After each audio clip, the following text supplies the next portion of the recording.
Hey everyone, this is Russell from the Case 4, and I'm here with Dan Bern, critically acclaimed singer-songwriter and fellow baseball fan extraordinaire. Dan, thank you so much for coming on the podcast today. Oh, my pleasure. Good to be here. I know, and we were talking a little bit off the record there.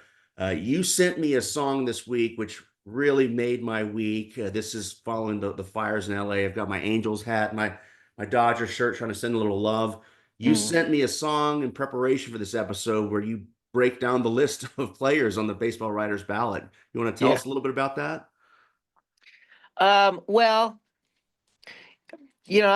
as I was saying, I like a good list song. It's fun, but it's also a way to remember things. So I was looking at the list of the ballot for 2025 in preparation for talking to you about it. And it's there's a lot of names there. I think there's 28 names, and it's kind of unwieldy. But like a lot of things, if you put it into a song, it just kind of makes it easier to get your head around it. So, Sure. but it's fun. I think it's fun for people to hear them, but it's also useful. For sure, for sure. And it's funny, I thought, you say this is the 2025 ballot, and the problem sometimes with writing a topical song is as soon as the news cycle moves on, you're like, uh-oh, it's a relic. But I Right. I think some of the things you mentioned in the song about A-Rod Manny going the way of Bonds and Clemens, I'm like, okay, you just tied this into a greater conversation, which has been going on for 20 years and probably going on for the next generation. So Yeah. that was great. Yeah. Yeah. So I mean, and if we want, we can kind of get right into it. You mentioned A-Rod and Manny, and not to get right in, rip the Band-Aid off, but you have a song called The Steroid Era. I miss the steroid era. I know we kind of talked about that. And I try to avoid a little bit of that on my podcast, but what are your thoughts? I know for me it was a fun time, but what do you think about those players in that era? Boy, oh boy, it's really tough. I mean, I admit to going back and forth. Yeah. Um, on the one hand, when they were let's say using those things, I don't know that it was actually banned at the Yeah. time. That sort of came after the fact, as far as I can figure out. I mean, then you get into the whole Pete Rose thing, and then you get into the Astros, and then Yeah. and then you get into you know the guy that was in the outfield in 1951 with binoculars, and then you get into Joe Jackson. I mean, you could. I actually have that song about the museum across the street from the Hall of Fame. You could fill up a pretty good museum with those guys. Yeah, Um, I wanted to ask you about that. You sent me that as well. I haven't heard that song. Is that a released song or is that a song you're still working on that's going to be no, released? it's just a song. It's just Yeah, you were talking about songs that are really topical that you might write for this week. I mean sure. that one's maybe got a little bit of legs, but uh, I think if you go down the rabbit hole of writing songs, or maybe writing anything about stuff that's going on right now, it's like if you're a columnist, or they used to say about newspapers when they still had newspapers, that people line up for them in the morning and use them to wrap fish with in the afternoon. Some of this stuff is kind of disposable, Yeah. but when it's when it's on point, when it's in the consciousness, sometimes there's nothing better than something that's addressing what's going on right now.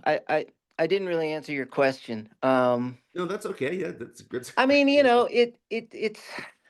it's hard to imagine. It's hard to get your head around a Hall of Fame that doesn't include the all-time home run leader, the all-time Cy Young winning leader, uh, on and on and on, the all-time hit leader.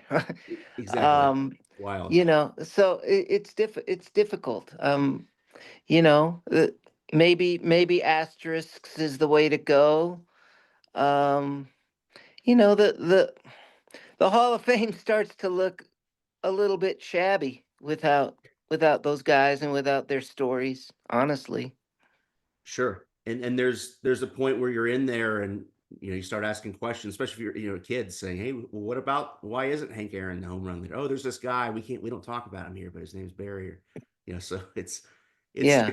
I wanted to relate this to your both of those songs in that they're topical and that you mentioned Joe Jackson in your song Pete Rose Gamble with My Love, and I want to read this line because I loved it. It says, "It's going to be shoeless Joe Jackson calling from Tangiers. He says, Commissioner, if you don't throw him out, what have I been doing all these years?" I love that line.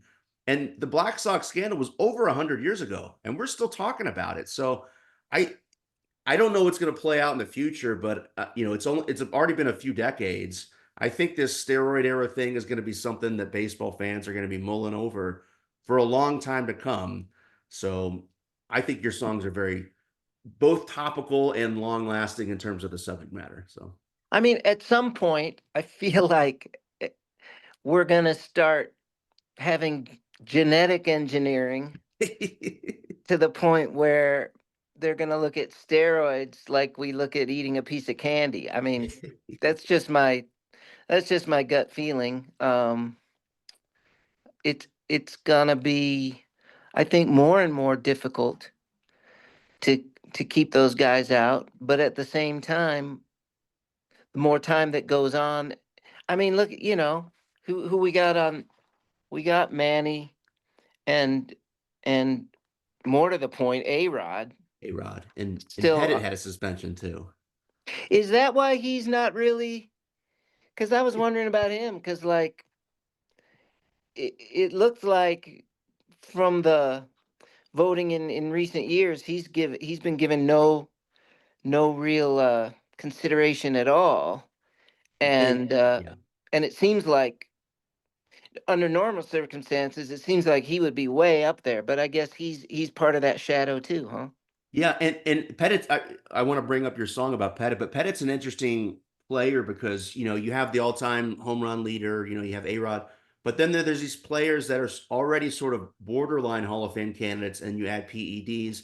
And it's interesting, I've talked about this in some of my episodes, that some people will try to, and I know we're getting really heavy right here on Saturday morning, right into steroids, but a lot of people will try to avoid the conversation by saying, "Oh, Mark McGwire, he had a low career batting average." I'm Yeah, like, "Come on, like that's that's the reason you're ridiculous. not going to vote for him." So I see Pettit, and I did an episode about Gary Sheffield too. I've heard people make these statistical arguments against them. I'm like, I'm not buying it. Pettit's got No, rings, he's got wins, I mean, look so at Sosa. exactly. Yeah, yeah. And like you're gonna make an always on base percentage is low. I'm like, come on. Like we all know why he's not in. Let's just call it what it is. That's fine. But Yeah, I mean, they had the dead ball era. yeah. We had the steroids era, and it's like you judge the players uh, against who they were playing with at the time. Now you could say, and again, it might be a legitimate argument. You could say, well, but not everybody did it, and the guys who didn't do it were not on a level playing field with the guys who did it. Again, it's a tough argument to refute. It's just when you start to look at the the pool of players and what they did.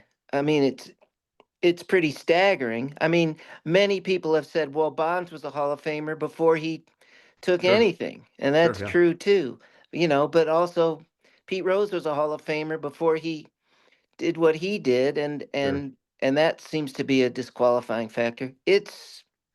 I mean, I'm lucky that I just get to write songs about it, and I could, my stance can, it's like shifting sands. I don't have Sure. to. I'm not a professor of ethics, and I don't have to come down with a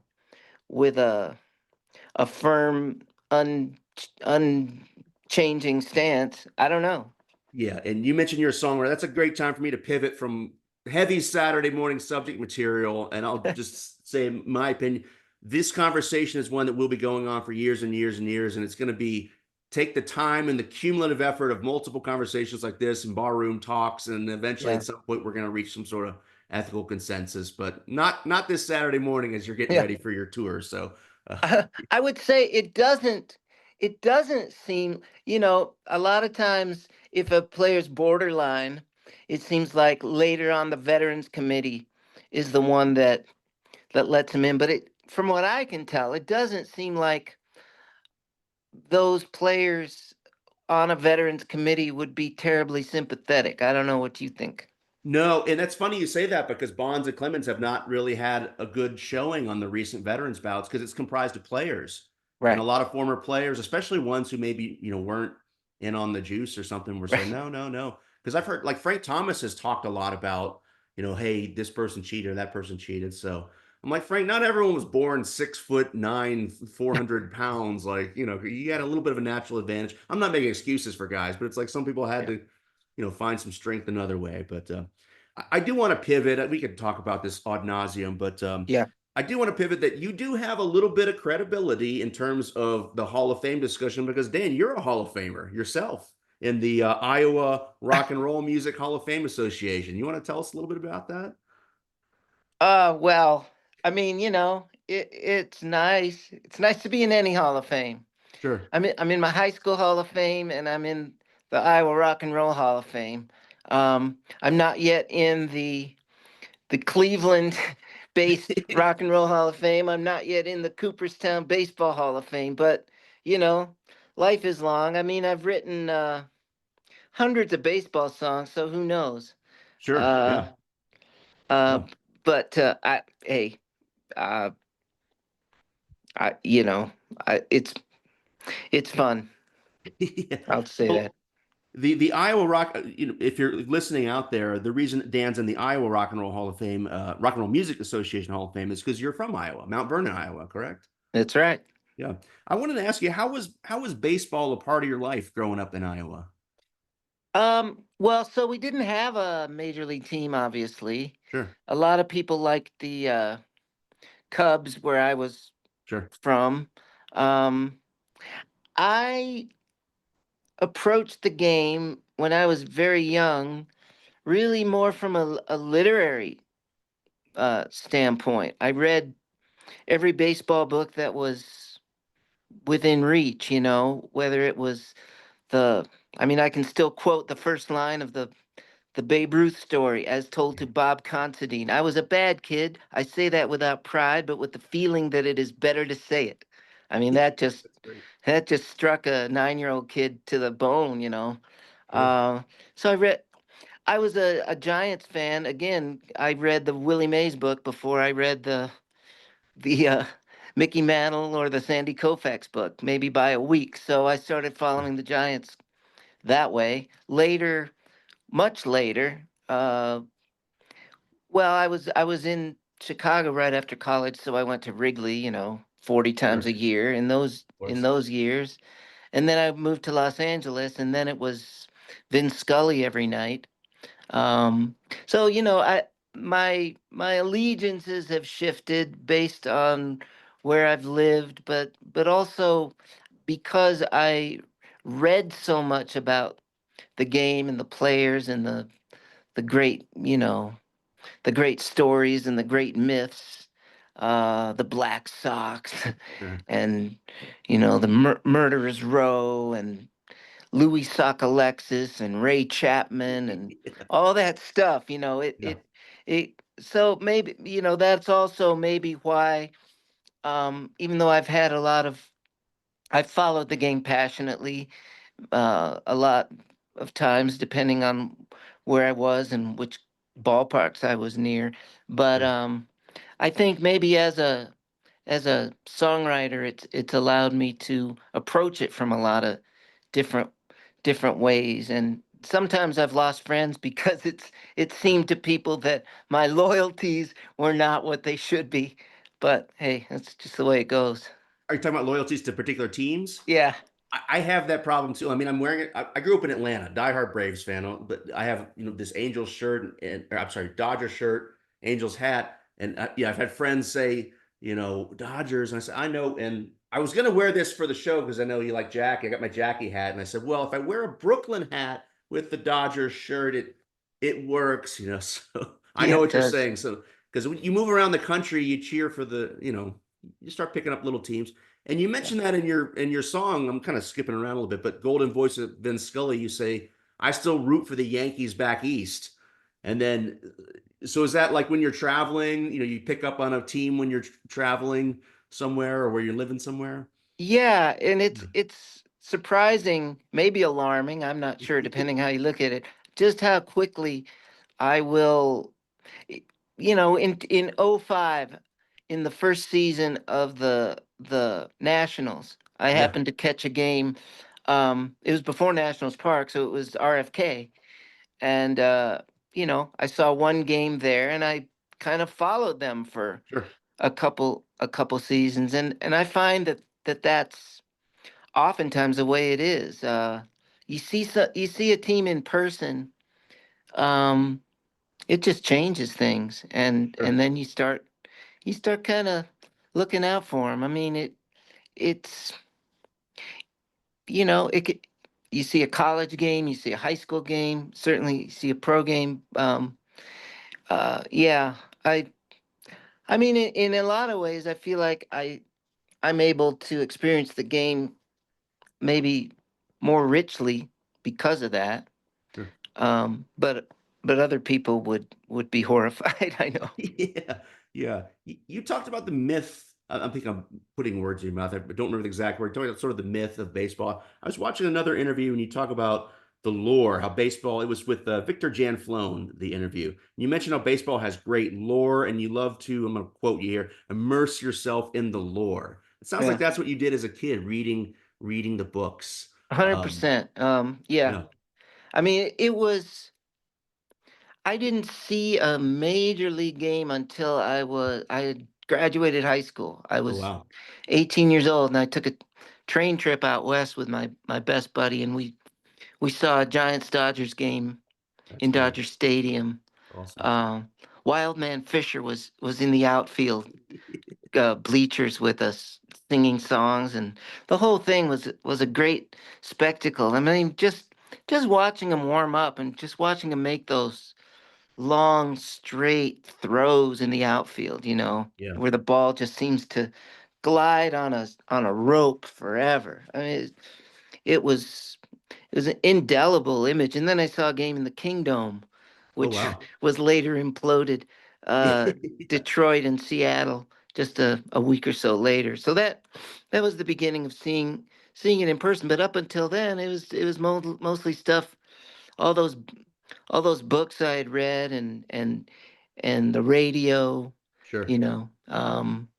And in some ways, those images are just as strong or stronger. So that when I finally went to Yankee Stadium, I was just overcome before the game, with just the ghosts, Yeah, sure. Ruth, Mantle, DiMaggio, Gehrig, all they were just as present as whoever was down on the field.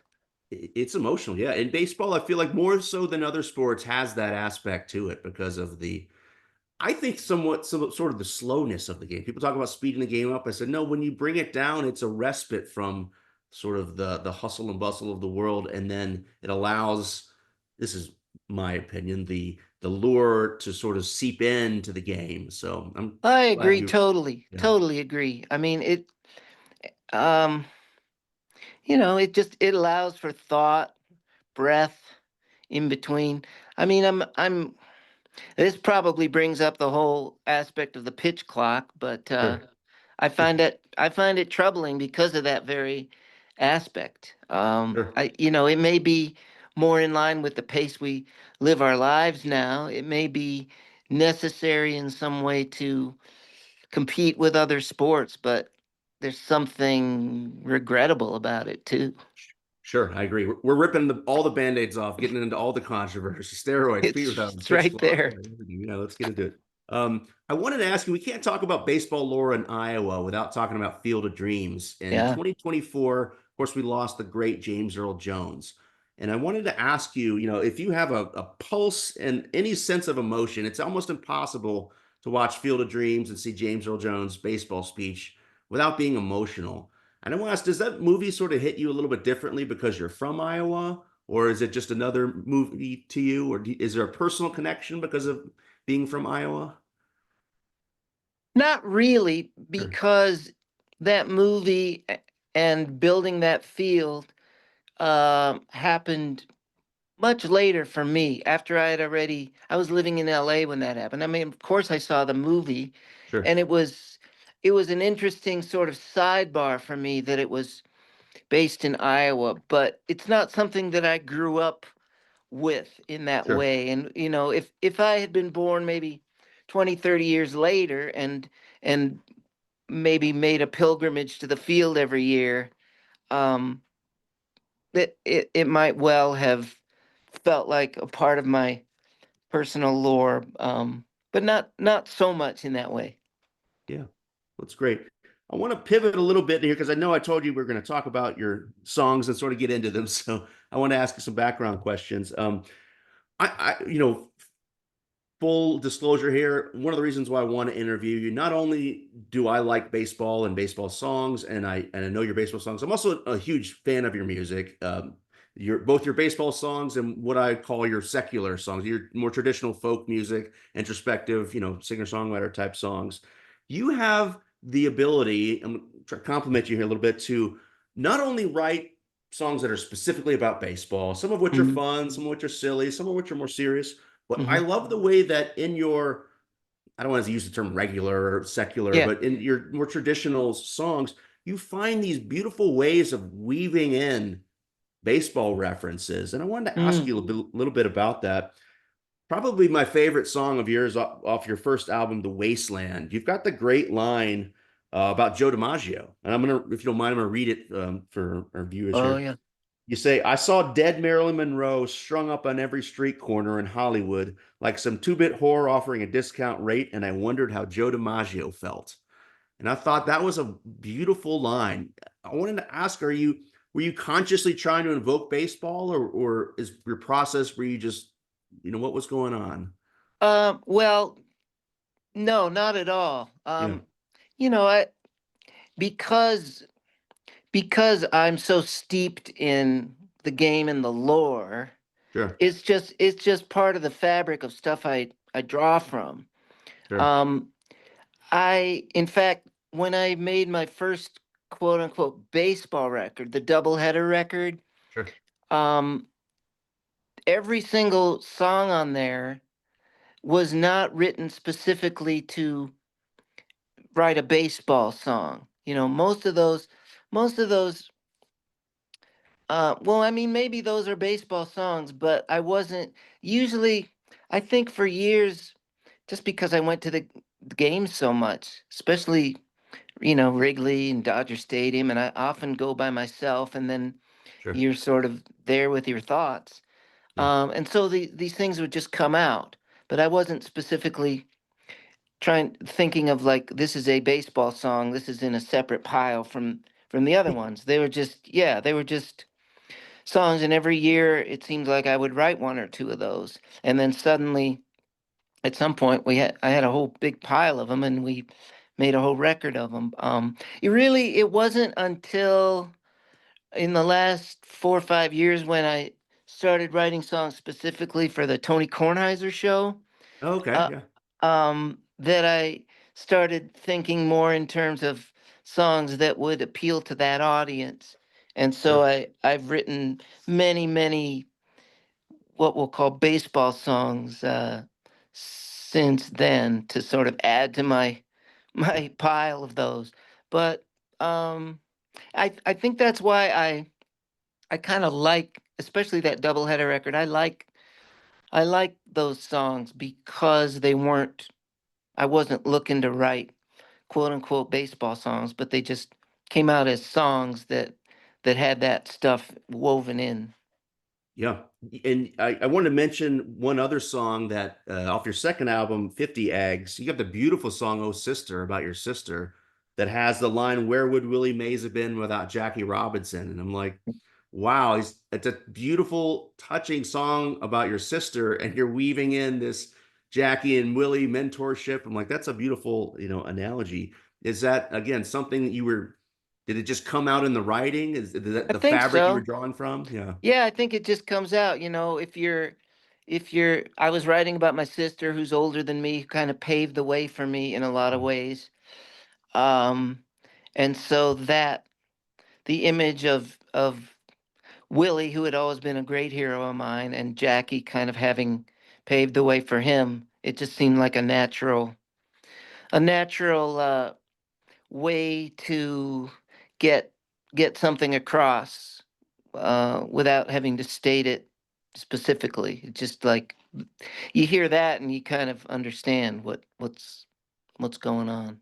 Sure, sure. The Doubleheader album is a great one of my favorites. And so, I got to ask you here so before we get short of time. One of my favorite songs you have is on that album, and we've been talking about it in our messages on Twitter X. Golden Voice of Ben Scully, great song. Another one I would say, if you didn't know anything about baseball or who Vince Scully was, Yeah, it's still a beautiful, touching song about sort of the existential dread of life. About I've been stuck in this going nowhere desk job for too many months, and if you don't even know who Vince Scully is, okay, somehow he's a balm that relieves you of your life. that's right. um, and I wanted to ask, is that a song that came out specifically for the album wanting to have a baseball song, or was this a song that came out and you thought, you know what, I should build around this? How did That was that just work? a song. Again, that was years before there was ever a notion to make a baseball record.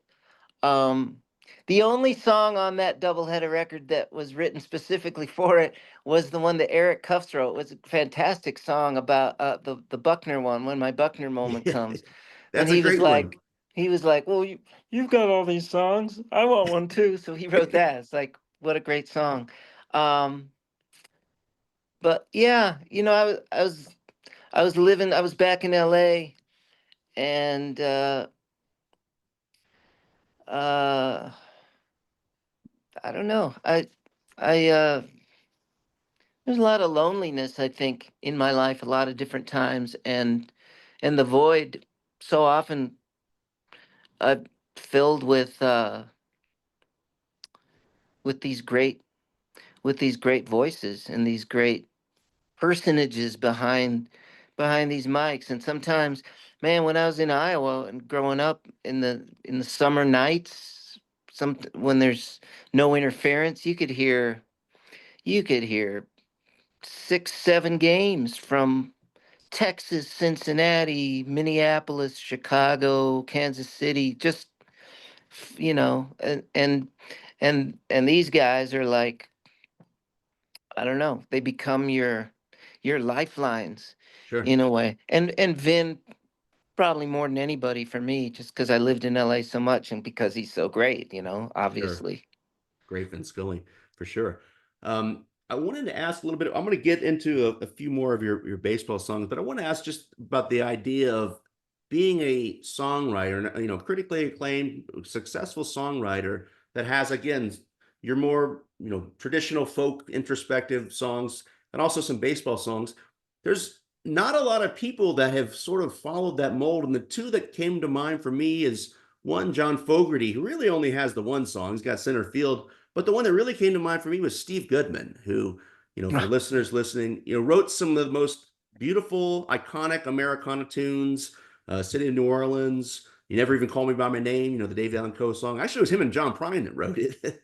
But then he's got these great baseball songs, Go Cubs Go, which they play at the end of every Cubs game, Dying Cubs Fans, Last Request. And I bring this up to say, Goodman's one of those guys that kind of gets referred to as the songwriter's songwriter. Is he an influence for you? And if so, is it influence in terms of the baseball songs or just a coincidence? I would Well, before I answer that, let me just throw in Chuck Brodsky. He's got some great Okay, baseball songs. He's got a great. Merkel song too, and he's got a Richie Allen song. A wonderful songwriter. Steve Polt has some great baseball stuff. So, and then there's that baseball project, all those guys. But That's anyway, right. Yeah. um, Steve Goodman was a great inspiration to me. He was a Chicago guy, and that's where I went right after college to sort of get things going. Um, and the place that I was playing the most in those days was a place called the Earl of Old Town, a Okay. a great historical story folk club, and Steve had that was kind of his place too. So and I mean he was one of these guys that could write about anything and did write about anything. Obviously, a great pal of Prine. Sure. Um, but he was funny. He could make you cry. Um, and yeah, we loved his baseball songs. So uh, I had a little a cool little cross paths with him one time. Really? He played at my college. I had just graduated, but I went up there because he played there, and the uh, the guy who had put on the show said that because he knew I was going back to Chicago afterwards, and he said Steve needs a ride to the Milwaukee airport if you're willing. Yeah. And so I said, yeah, sure. Yeah. So me and my girlfriend at the time drove him down to Milwaukee, and I sat in the back seat and made him listen to my songs, and Yeah, of course. Yeah, yeah. we talked about Tom Lehrer, Great. and he left his wallet in the car, and then we had to get that back to him. But yeah, he's just a wonderful, wonderful guy, and it was great to have that sort of with him. That's great. I had that question in mind, not even knowing that you two had crossed paths. That's incredible. Yeah. That's great. Um, What a performer too. I mean, what sure. just seemed to have just this inner energy source that would just is incredible. Yeah, I've watched. You go on YouTube, you see some of his live performances. He was great, and you touched on it. He's someone that could write these beautiful, touching. I think him and Prine. I think he wrote "Souvenirs" and then Prine covered it. But that's just to me, that's one of my all-time tearjerkers. And then he can pivot from that to he never even called me by my name, or even Right. the Dying Cubs fans' last request. Yeah. I always, Oh, that's a great song. And I yeah, mean, I mean, the classic City of New Orleans. I mean, sure. forever, that's a song for 100 years. Sure, absolutely. And I say this, I'm a big fan of your music. You're on a short list of songwriters. I put you in one. Robert O'Keen's another one comes to mind, but songwriters that can make you laugh and cry, not just in the same song, but sometimes in the same line. And Goodman had that with the Dying Cub fans' last request. You're chuckling, but you're laughing, and you're sad. But especially there's the video of him performing it at Wrigley Field when he's dying of cancer. And sometimes, when I watch that and think, geez, this is, it's funny, but it's also tragic. So um, I, I didn't know you crossed paths with him, but that's great because I kind of see you in the same vein as Goodman, as a great I songwriter. remember one time Gus, the bartender and the guy who booked the Earl of Old Town, and he's he's probably still told me like half of the jokes that I have carried through my life. That guy Gus. Anyway, he told me that like Goodman would be on stage and he's played his whole set and it's maybe 2 in the morning and there's just a few people in and he's just wrapping it up. And then maybe two people walk in and he'll go another hour just for those two people. And it's like, you hear That's stuff like incredible. that about somebody you admire and it's like, oh, okay, that's how it's done. Yeah, that's great. That's great. I ask all this too, not to make it about myself. I play, you can see my amp in the background. I play music and write songs and stuff as well. So there's not a lot of people that are in the baseball nerd and music songwriting nerd world. So when those worlds merge and filter, there's not a lot of people. So I'm glad that you had some interactions with Steve. I put you two guys in that sort of category because you're known to give you some accolades. You're known in the songwriting world, the music world, as like, oh, Dan Bern, this guy's a great songwriter. You're also known in the baseball world, and sometimes I wonder if the two even know of each other. There's people out there that certainly probably know City of New Orleans and they know Go Cubs Go, but Right. probably didn't know the same guy wrote the songs. Yeah. So yeah, yeah. Well, speaking of songs and baseball songs, I know we talked about getting into this. I want to get into a little bit of your baseball songs as they relate to the guys on this year's ballot. We're going to tie it back in with Sure. your list. You have a great song called "The Cois," which I got to ask you first and foremost. What is the accent? Is it sounds like a dock worker or newsy or something? I don't know Well, what. it's supposed to be Boston. I mean, Yeah, it may be more Brooklyn than Boston, but yeah. yeah, whatever happened to the cois? Of course, yeah. It's like I guess it's I don't know. I think it's funny. It adds some humor to the song. But you mentioned Pedroia and Manny, and of course they're on the ballot this year. So I'll give you some softball. We've been getting some heavy stuff here. You mentioned Manny in your song that he probably isn't going to go in the hall because of the Clemens Bonds thing. But what about Pedroia? Any opinions on Pedroia? He's kind of a borderline candidate. I don't see him. I don't think he has enough. Yeah, Yeah. I mean, he if you're a Red Sox fan, obviously he's close to your heart, but sure. if you're looking cold clinical numbers, sorry, I don't think he's there. I I agree. Yeah.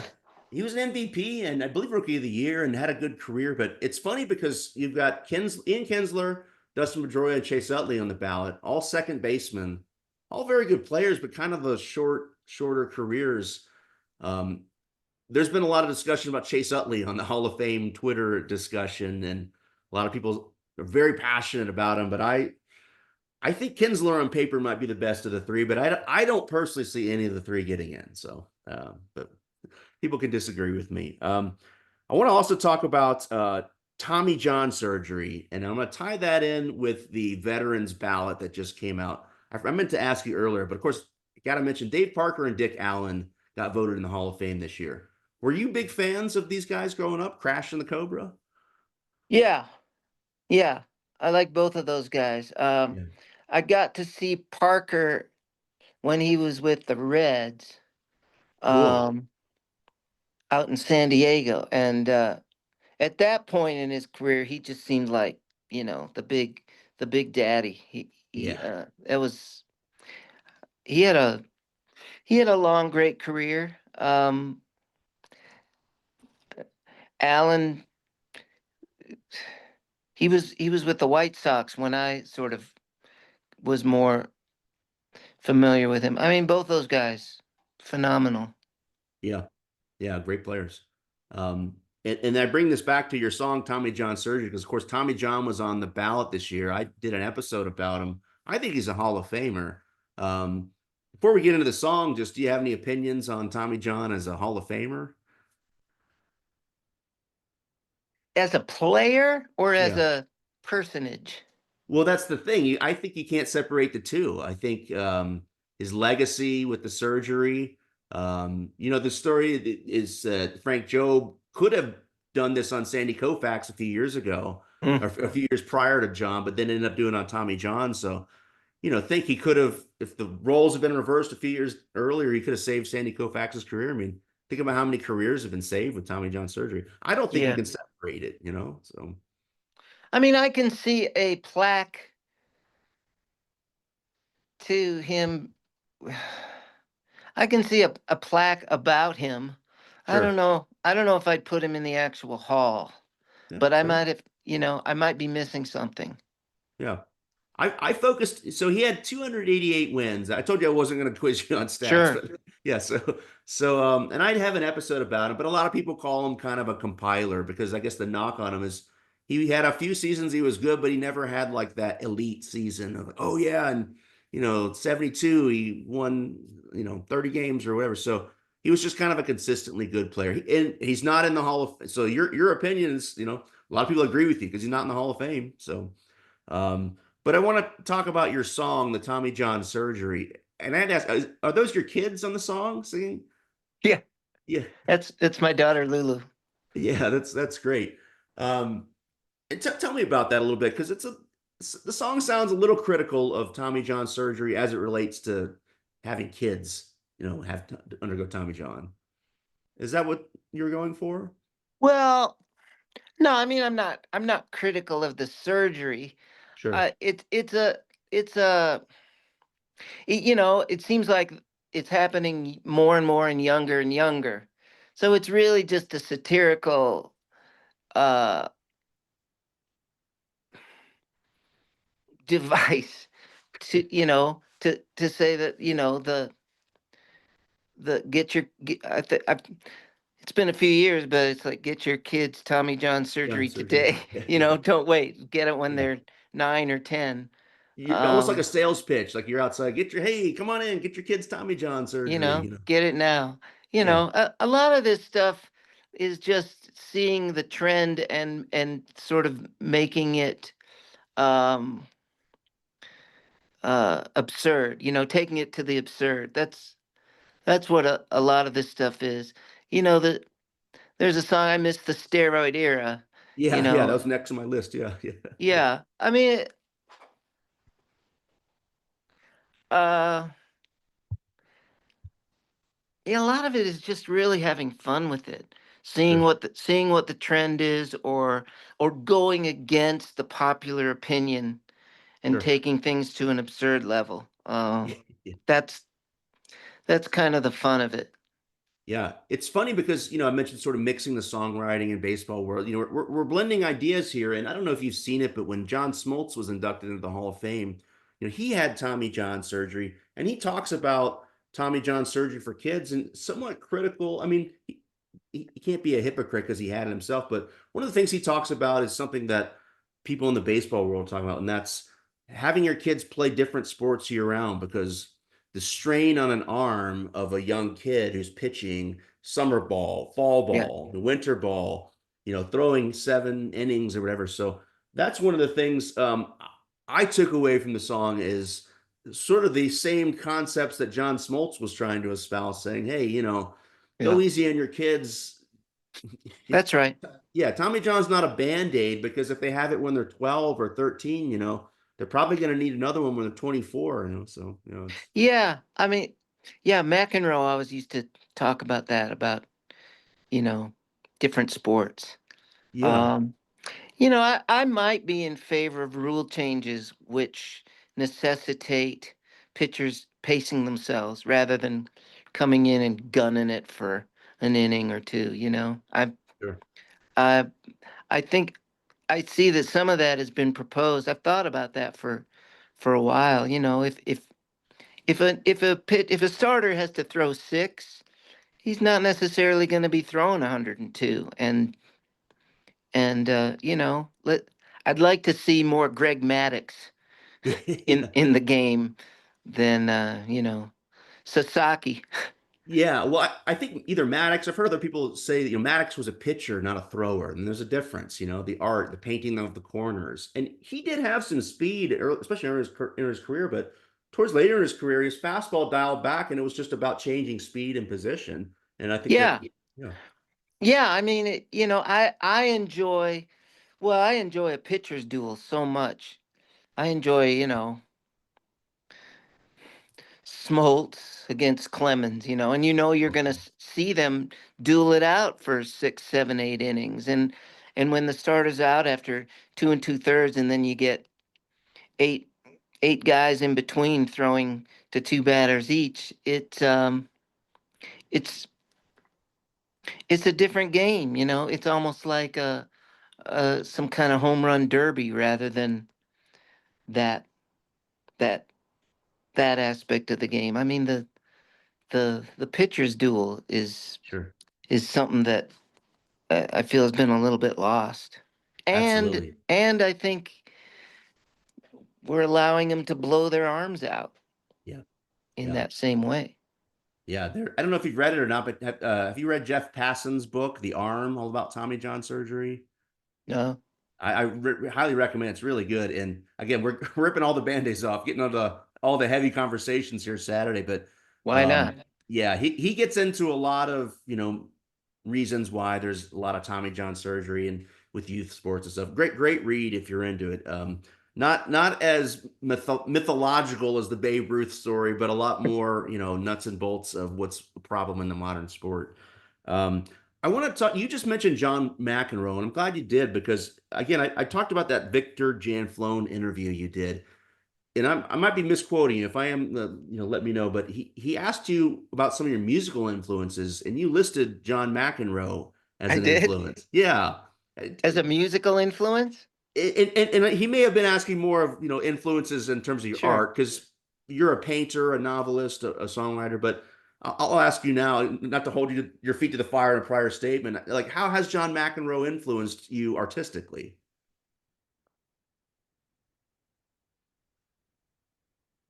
Um, I mean, I see him like a Dylan. Yeah, I see him like a Van Gogh. I mean, maybe that's overstating it, but um, just a complete genius in what he did in his field. Um, and, and in his post tennis life, he's so smart and well spoken and interesting, and incisive about the game. And of course, he was a art dealer for some while, or art gallery guy, and he's had some quite a bit of flirtation in the music world. I just think he's a fascinating guy. And in my own tennis days, I probably emulated his behavior yeah, more than his excellence. Uh, but yeah, just this volatile creativity that I see in him that's I've always found inspiring. that's great. Volatile creativity. That's wonderful. Yeah, McEnroe. I, I don't want to keep you too much. I've got a few more questions here, so we'll sort of pivot a little bit. We talked about baseball lore. Let's talk a little bit about the current lore. Of course, you can't talk about baseball now without talking about Shohei Ohtani. And you shared with me again. Thank you so much. You shared with me some songs that you've been working on, and there was a few Ohtani songs. I want to ask, are these songs that you're going to put together for a new baseball album or just some stuff you're working on? Uh, well, the it's funny, the songs um that sort of have oblique references to baseball that Sure. are that are let's say regular songs. Those are more likely to wind up on a regular album. The ones that are very, very specific, they might, I put out some of these albums of songs that have been on the Kornheiser Show. Call them Yeah. songs from Mr. Tony. Yeah. Volumes. I think I'm close to finishing volume 4 now. Wow. So I think the first one, the Otani one, where he's actually two guys, Yeah, that's great. Yeah. it is revealed. I think that It's was on great. that was on one of them, and He's a twin. Yeah. Yeah. the 50-50 one, uh, obviously was real new. Sure. Um, those are fun to do. I don't know that they're like album songs unless it's a very specific album that's focused on baseball. I mean, I Sure. would love to go back. Some years ago, I did a couple of shows at the Hall of Fame in Cooperstown, and Yeah, you talked about that. Yeah. just did baseball songs. But now I have so many, many, many more, and it'd be fun to just go there and play hundreds of baseball songs throughout a day or a week.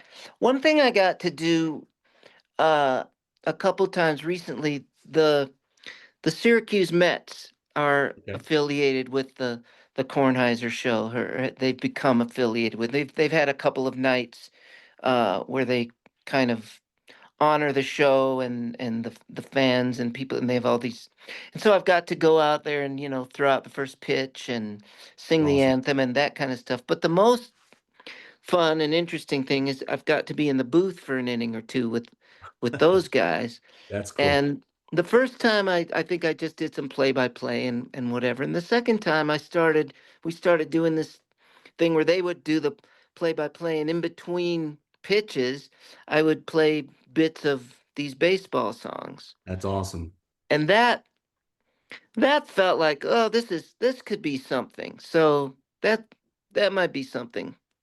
That's awesome. Well, again, I say this, I'm a big fan of your music, and so anyone listening, I know we've talked about, you getting back to the Hall of Fame to do a gig. So anyone that's listening out there, if you want Dan Bern to come in the booth, he's a fun guy, he's a funny guy, and he writes great songs about baseball. He's very knowledgeable about baseball. So trying to plug you a little bit here, Dan. Call the Um, Hall of Fame and demand it. demanded. It's I don't know who Bonds is, but where's Dan Byrne? Yeah, Yeah. exactly. Well, just a few more questions that it's a good time to ask before we part. I know you're getting ready to head out on a tour right now. If you want to tell us a little bit about that?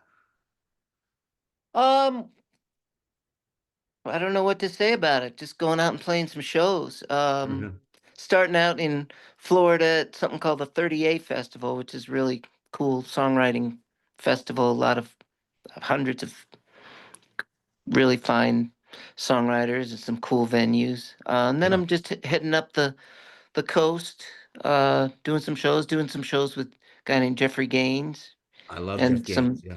some stuff on my own, and just kind of getting back out there and getting in some venues and doing that thing. That's great. Well, I got to plug you because you're playing at Eddie's Attic in Atlanta. I'm from Atlanta, so Oh yeah. I know I have a lot of listeners from Atlanta. I'm a big Dale Murphy fan. So, Atlanta folks, if you're listening, let me see if I can pull up. I want to get the date here right. I want to plug you correctly. I want to say it's January 22nd, but let me make I think sure. that's right. Yeah, Yeah, January that sounds right. 22nd. Dan's playing at Eddie's Attic in Atlanta. Legendary venue. John Mayer got his kind of start there, playing there. There's a Um, Waffle House right underneath too. Yeah, of course. And it's not Georgia without a Waffle House on both sides of the interstate. They're everywhere. One or two more things I wanted to plug. You started Radio Free Bernstein. You want to tell us a little bit about that? Your radio station? Just a streaming thing. It's been a repository for a lot of stuff that I love and my own stuff that I love and weird little snippets. So it's just a streaming thing. All right, great, great. Yeah. Well, for anyone else listening, anything else you want to, any new albums or new projects you're working on, you want to mention or plug? I've been writing Substack pieces starting the last couple months, and That's great. Yeah. some of those they're just a lot of different things. Some of them are sports related, some of them are music related, some of them are general things. There's a lot of art in there as well. There's some songs embedded. Check it out. It's pretty fun. Yeah, you sent me the one about the story behind the golden voice of Vin Scully. That was great. Yeah, thank you for sending Yeah, that. yeah, yeah. Right. That was great about asking for the rights to use Vin Scully's voice in the song. I'm an attorney by day, so I was going to say my official legal position is it's easier to ask forgiveness than permission. So That's right. but I yeah, mean, I'll make a lot of mistakes still, but hopefully I won't make that one again. Just do it and let them find you later. If it's find you later. if Yeah. it's so successful that they come looking for you, then that's all right. Well, that's a problem too. I know people in the film entertainment law industry, and they say if you didn't clear the rights to this, uh-oh, the TV show went out without the rights. We used a Dan Byrne song and didn't ask him, uh-oh, so got to Yeah. clear the rights. Well, Dan, I don't want to keep you much longer. I know you're getting ready for the tour. I just want to thank you so much for coming on the show. I'm going to edit this and put it out in the podcast. And is there anything else you want to say before you leave? I'm trying to give you a chance to plug anything, tours, albums. I think we've asked about a lot. I mean, I think we covered a lot. Yeah. It's been really fun. I enjoyed this so much. I would just want to look at this list. Um, I mean, I'm surprised a little bit that Beltran. Well, I wouldn't. I'm surprised that Beltran and Vizquel haven't gotten a little more run. I mean, Vizquel. I think if you add in he was such a great glove man, Yeah. and his stats. I mean, he played a long time, and his stats are are pretty good, and Beltran too. So I would give those guys maybe a little love. And Wagner, I mean, he he piled up I mean, if you look at Lee Smith, he's not that far behind Lee Smith career No, he's wise. not. He's not. It's funny bringing up the list. I was like, it's kind of one of the whole main things we were kind of talking about. We got sidetracked. And I didn't want to keep your time, but I did an episode on Wagner. Here was my take on Wagner. He had great season career stats. I knocked him because he didn't do well in the postseason, but Mm. I've kind of come around because he was, he did have a lot of saves, and I think he's right up there with Lee Smith and threw great. He had a great strikeout ratio. That was one of the things too. So, and he was right-handed and broke his right hand and taught himself how to throw left-handed. I'm Oh, like, oh, wow. yeah, that's pretty incredible. But I did a Beltran episode as well. I think Beltran's a Hall of Famer. He's one of Yeah. those guys that flew under the radar. I think, and I'll read, and I'm going to play clips of the song, The List you sent me. You predicted that Ichiro is a lock. He's going to be Yeah. unanimous. Sabathia is going to get in. He's got over 3,000 strikeouts. I think Wagner it gets in this year. I agree with you. And you say possibly Beltran. I think Beltran will get in. And I'm glad we brought this up because that leads me to one of the last songs I forgot to ask you about. You have a song, not necessarily about Beltran, but called Stealing Signs about the Astros. And that has your kids too. Yeah. And I paraphrasing here, if you hear the crash can, it's a curveball or something. Right. So, yeah, I was going to say, another controversy scandal to get into. I don't personally think the Astros Stein stealing's gonna stop him from getting the Hall of Fame. I just think it's paused his candidacy for a few years because Altuve's gonna get in eventually. So Well, you would think so. I mean, I think Altuve's a Hall of Famer. yeah, Um, absolutely. it they didn't throw any of those guys out. They No, didn't that their manager uh he's with the Tigers this year, right? yeah, that's right. That's right. Yeah, Um so that they treated it actually pretty mildly. They didn't take the trophy away, right? no, no. So I mean, it it's weird because in one way, sign stealing has been a part of the game forever, and Exactly. in fact, it's been in some ways celebrated even. Obviously the difference is the addition of technology, Sure. um, combined with this very non-technological aspect of the trash can. I mean, Yeah. in some ways it's comical, but people don't treat it as comical, obviously. I I I in I guess in the court of public opinion and the way they've been sort of shunned in a way, I maybe Yeah. you could say they've been punished enough. I think so. I think to me, Beltran was probably a first ballot Hall of Fame. He had a great career, but he was kind of seen as the ringleader of that whole thing. So he didn't trend too well. I think he's eventually going to get in. Because that brings again, we could talk for another hour about this sort of this double standard of people are eschewing, the steroid era, but Gaylord Perry's in the Hall of Fame, the spitball pitcher, and yeah, guys have Right. always been stealing signs and scuffing balls and. So it's a little bit of We oh, used to think that stuff was kind of cool in a way, you yeah, know. yeah. Do you think it hurts Beltran that he's been on so many teams and he doesn't have like one fan base sort of in his corner? I could see that because there's a lot of in that regard, he's sort of like Sheffield, kind of a journeyman player, and that's the knock is that they just sort of bounce from team to team. But I think there's enough players in the Hall that are like that, like Fred McGriff, for example, just got in. He was with the Braves, when they won the World Series, but he played for like I don't know 8, 9 teams or whatever. So I don't think that's going to hurt him because I think the one team I've talked about this a little bit. I think the one team mystique helps for a guy with a shorter career. I don't think he's going to get him, but like David Wright, like career Met, it helps. But if you've got the body of work to justify getting in on the stats, I don't think it hurts that much. Although I mean, certainly like the one team thing you think would have helped Mattingly. yeah, it didn't. Yeah.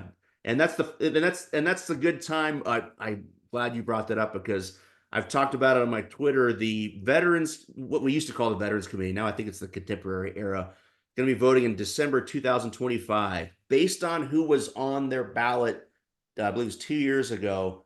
I'm looking at, I think, Mattingly and Dale Murphy Mhm. as being on the ballot. And I have dubbed this year the year of Dale Murphy, hashtag year of Dale Murphy, because I'm a Braves fan. I'm a Dale Murphy fan. So I have to ask you before we leave, any thoughts on Dale Murphy as a Hall of Famer? I mean, I remember his 2 straight MVP awards, and Yeah. at the time, he was, the best player in the game, probably. Yeah. Um, it's weird because then you just keep circling back around to, uh, Dale Murphy in, Barry Bonds not in, and there's something just seemingly absurd about that situation. Yeah. I I hope they come to some